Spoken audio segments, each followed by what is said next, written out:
चुनाव आयोग अपनी वेबसाइट के ऊपर यह जानकारी सार्वजनिक करेगा।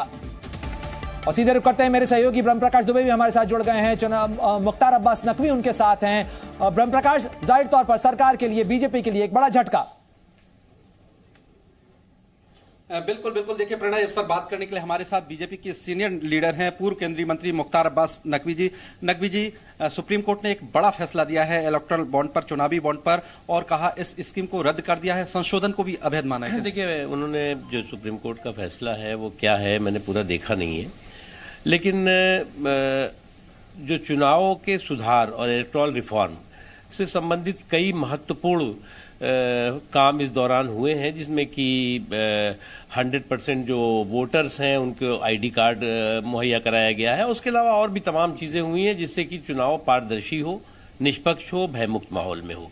और साथ ही साथ जो पॉलिटिकल ब्लैक मनी की फंडिंग तमाम तरह की थी, चोरी चुप्पे और छिपे होती थी, उस पर भी जो है वो अंकुश लगे हैं। और पारदर्शी तरीके से जो राजनीतिक दल हैं वो इलेक्टोरल बॉन्ड के जरिए जो है वो स्पष्ट तरीके से अपनी फंडिंग ले सकें, ये एक व्यवस्था की गई थी। लेकिन उसमें सुप्रीम कोर्ट ने क्या कहा है, उसके क्या कारण है, उसका देखेंगे। नकवी जी, आपकी सरकार ब्लैक मनी पर लगाम लगाने के लिए और पारदर्शिता लाने के लिए चुनावी बॉन्ड की स्कीम लाई थी। लगता है आपकी सरकार की उस स्कीम को बड़ा झटका लगा? नहीं, झटका क्यों लगा है?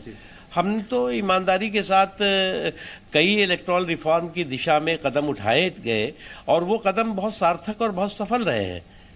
जहां तक सवाल है इस पर सुप्रीम कोर्ट ने क्यों कहा, कैसे कहा, इस पर मैं बहुत ज्यादा टिप्पणी नहीं करूंगा क्योंकि मैंने भी पूरा देखा नहीं है। जी नकवी जी, एक सवाल, कोर्ट ने ये कहा है कि लोगों को ये जानने का हक है कि किसने पैसा दिया, और इस स्कीम, एक उनकी मैं लाइन पढ़ना, इस स्कीम के जरिए ब्लैक मनी पर लगाम कसने की दलील देकर वोटरों के दलों की फंडिंग के बारे में जानने के अधिकार से वंचित नहीं किया जा सकता। दलों की फंडिंग के बारे में समय समय पर चुनाव आयोग को जो है वो, पहली बात तो हर पॉलिटिकल पार्टी को चुनाव आयोग को अपना लेखा जोखा देना ही होता है, ये कोई ढकी छुपी बात नहीं है। और जब चुनाव आयोग उसे सार्वजनिक रूप से अपनी चाहे साइट पे चाहे उसको अखबारों में के माध्यम से देता ही रहता है।